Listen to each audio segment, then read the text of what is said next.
Praise the lord. ఈరోజు వాక్యాంశము దేవుని క్రియలకు మనిషి యొక్క క్రియలకు ఉన్నటువంటి వ్యత్యాసాన్ని గమనిద్దాము. మొదటిదిగా చూసినట్లయితే దేవుని యొక్క క్రియ.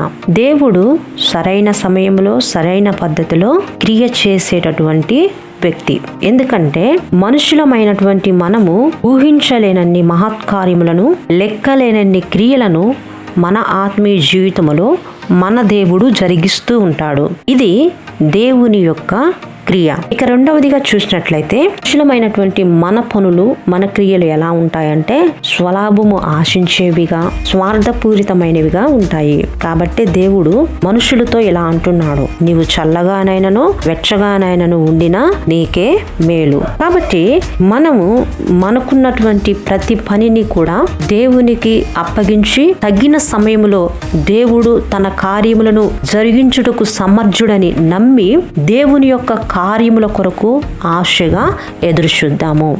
దేవుని నామమునకు మహిమ కలుగునుగాక. ఆమేన్.